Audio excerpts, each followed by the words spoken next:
We are on comparing graphs and their descriptions. So in this, we're going to be looking at two similar situations, just represented differently. So in this example, Michelle and DeAndre opened bank accounts at the same time. DeAndre's account balance is shown in the graph. He started with $0 and deposited the same amount each month. In month 4, he had $80 saved. And they kind of threw on the points for the graph for you. I think we'll be responsible for filling in the rest of the information. And then Michelle opened her bank account on September 1st with $25 and continued to deposit $25 each month. So Michelle is represented in a word problem, which is words, no visual, whereas DeAndre is represented visually with this graph. So let's fill in the graph so we can visualize a little bit better and figure out some facts.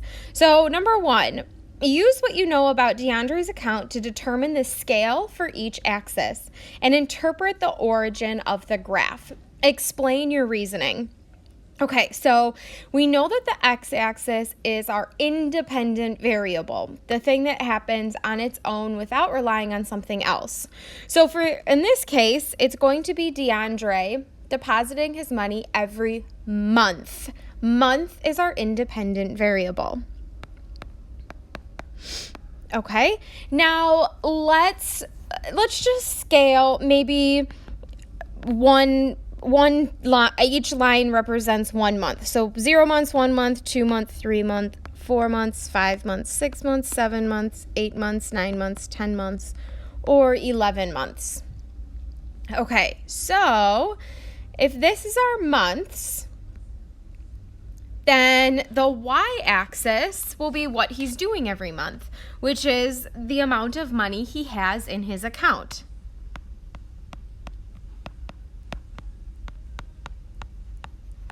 Okay, and then how do we scale this axis? Well, we know that month 4, he has $80 saved. So month 4 would be this dot right here. So that would be $80 deposited. And he's depositing the same amount each month. So we're going to have to scale our graph accordingly. So he goes from $0 initially in his account up to $80 within 4 months. So halfway at the 2-month mark, he would have $40 in his account. So it looks like each line is going to be counted by 20s. 20, 40, 60, 80, 100, 120, 140, 160, 180, and 200.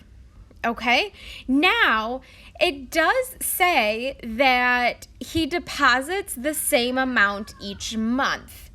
So that means that maybe I could draw in these extra tick marks to show, okay, he's making a deposit of $20 each month. Or you could interpret this differently and use a different scale.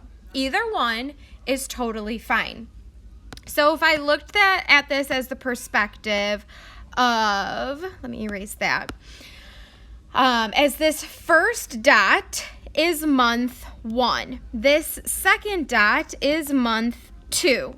The third dot will be month 3, and the fourth dot will be the 4th month.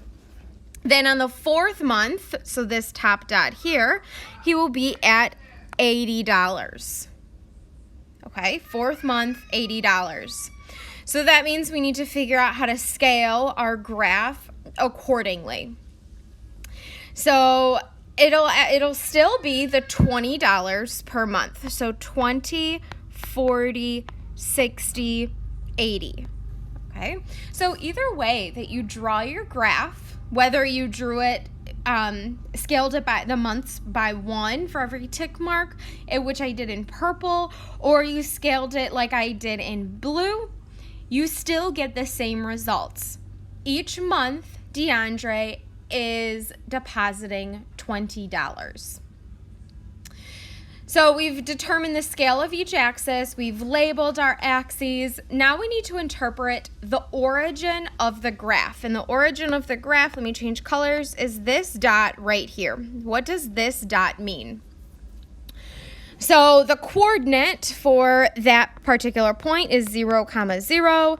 Remember x, y. X values are months, and y values is the amount of money in his account. Oops. So this means, if we're interpreting in the context of the problem, 0 months, he has 0 money in his account. So his initial bank account has $0.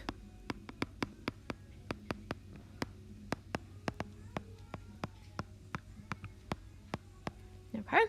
Number 2, compare the given characteristics for each function in terms of the quantities. So this just means we need to we're not going to just use numbers, we're going to interpret it in the context of the problem. So for slope, we have to do this for DeAndre. Oops, I spelled his name wrong. DeAndre and Michelle. Okay, slope, remember, is rise over run.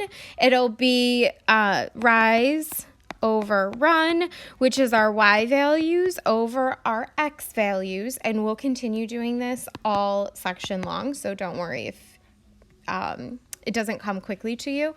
So rise over run, y's over x's. Y values represent the amount of money in his account.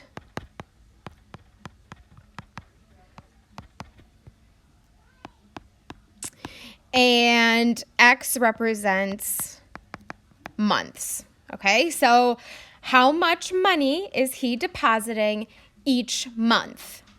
And we said that DeAndre was depositing $20 every 1 month.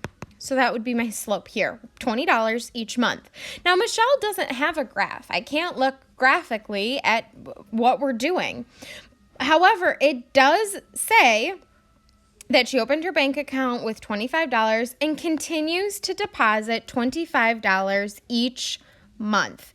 $25 each month is our slope or our rate of change. So it would be $25 per 1 month. And if we wanted to explain that in context, we would just say she saves $25 each month. DeAndre saves $20 each month. And then we'll do the same thing for the y-intercept. Okay, so for DeAndre, we said that we already interpreted the y-intercept. It was actually our origin where it crosses the x-axis. That's our point. And we said that initially DeAndre had a balance of $0. So his coordinate is 0, 0 for the y-intercept. Initial balance or initial amount in his account was $0. And then we'll do the same thing for Michelle, except again, Michelle does not have a graph, so we need to look at the words in the situation given to us. So $25 each month, we already said was our slope, so we're not going to use that again. But what it said, she opened her bank account on September 1st with $25. Let me change colors actually, so they're separate. Okay, opened her bank account, so that's initial, with $25. Okay, so month 0, she had $25. Okay, and remember our y-intercept is an x value, comma, a y value. X is months. Y values are the amount of money in the account. So at 0 months initially, when she opened her account, 0 months, Michelle had $25. So initially,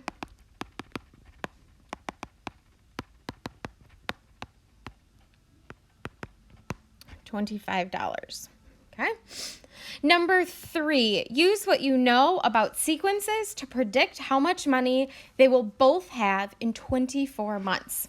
So for this one, I'm going to need to create an equation, one for each of them, an equation for DeAndre, an equation for Michelle, to predict how much money they'll have in 24 months. And remember, months was an X value, so when X equals 24.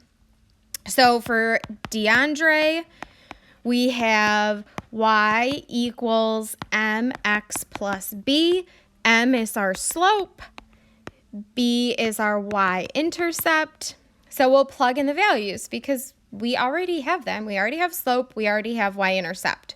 So y equals, the slope for DeAndre was 20, or 20 over 1, but I'm just going to simplify to 20. X plus the y-intercept. How much money did he have initially? He had $0. Okay, so y equals 20x, and we're saying x equals 24. So I'm going to plug in 24 for x. So y equals 20 times 24.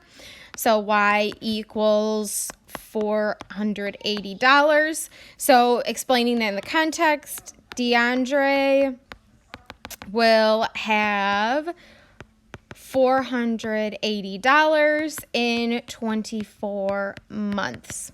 Now, I want you to do Michelle on your own, okay? Give it a good attempt, submit it. I'll check your work to make sure that you're correct. So just like we did DeAndre's, we found an equation for him. We used the slope. We used the y-intercept. We plugged in x equals 24 for 24 months. I want you to do the same for Michelle. How much money will Michelle have in 24 months? Is it less than DeAndre or more than DeAndre? She started with more money initially, but she is saving more money each month, more than DeAndre. Okay, so give it a good attempt.